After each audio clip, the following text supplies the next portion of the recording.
ভোরের আলো তখন ধীরে ধীরে পুরো গ্রাম জুড়ে ছড়িয়ে পড়ছে। পাখিরা ডাকছে, মাঠের ঘাসে এখনো শিশির জমে আছে। গ্রামের মানুষ প্রতিদিনের মতো নিজেদের কাজে বের হতে শুরু করেছে। ঠিক সেই সময় গ্রামের কৃষক রহিম চাচা খুব চিন্তিত মুখে দৌড়াতে দৌড়াতে বের হলেন। তার সবচেয়ে প্রিয় গরু গৌরীকে কোথাও খুঁজে পাওয়া যাচ্ছে না। গৌরী শুধু একটি গরু ছিল না, সে ছিল রহিম চাচার পরিবারের একজন সদস্যের মতো। প্রতিদিন সকালে সে নিজেই মাঠে যেত, বিকেলে আবার বাড়ি ফিরে আসত। কিন্তু আজ সকালে গোয়ালঘর এক্কেবারে খালি। রহিম চাচা গ্রামের সবাইকে ডাকলেন, কেউ কি আমার গৌরীকে দেখেছ? সবাই মাথা নাড়ল, কেউ দেখেনি।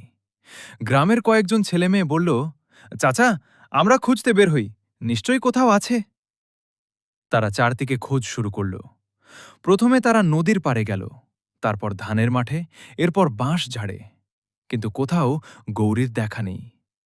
অনেকক্ষণ হাঁটার পর ছোট্ট রনি মাটিতে বড় বড় খুরের ছাপ দেখতে পেল। সে চিৎকার করে বলল, এই দিকে আসুন, মনে হচ্ছে গৌরী এই পথেই গেছে। সবাই সেই ছাপ অনুসরণ করতে লাগল। পথটা ধীরে ধীরে গ্রামের বাইরে পুরনো আমবাগানের দিকে চলে গেল।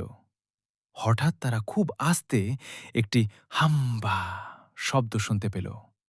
সবাই থেমে গেল। আবার শব্দটা শোনা গেল। তারা শব্দের দিকে এগিয়ে গেল। দেখে অবাক হয়ে গেল সবাই।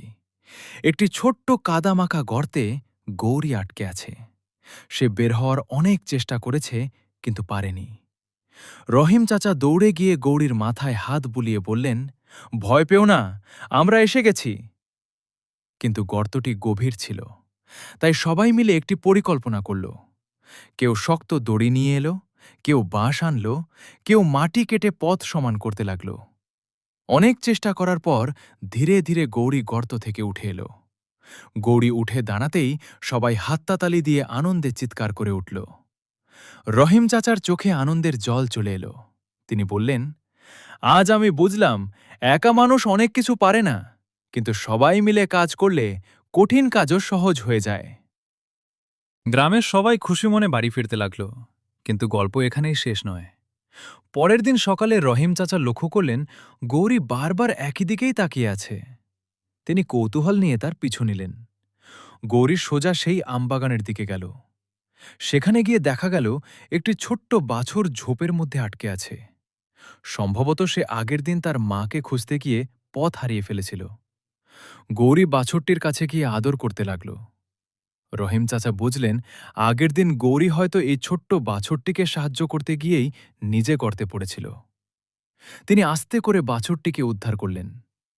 কিছুক্ষণ পর আশেপাশের গ্রামের একজন কৃষক দৌড়ে এসে বললেন, এটাই তো আমার হারিয়ে যাওয়া বাছুর, আমি সারা রাত ধরে ওকে খুঁজছিলাম। তিনি রহিম চাচাকে অনেক ধন্যবাদ দিলেন। রহিম চাচা হেসে বললেন, ধন্যবাদ আমাকে নয়, গৌরীকে দিন। ও না থাকলে আমরা কখনো বাছুরটিকে খুঁজে পেতাম না। সেদিন পুরো গ্রামে গৌরীকে নিয়ে অনেক গল্প হল। সবাই বলল, পশুরাও ভালোবাসতে জানে, সাহায্য করতে জানে। সেই দিনের পর থেকে গ্রামের মানুষ শুধু নিজের প্রাণীদের নয়, আশেপাশের সব প্রাণীরও আরও বেশি যত্ন নিতে শুরু করল। আর রহিম চাচা যখনই গৌরীর মাথায় হাত বুলিয়ে দিতেন, তিনি মুচকি হেসে বলতেন, ভালোবাসা কখনো হারিয়ে যায় না, একদিন না একদিন সেদিন সেটাই আবার আমাদের কাছে ফিরে আসে।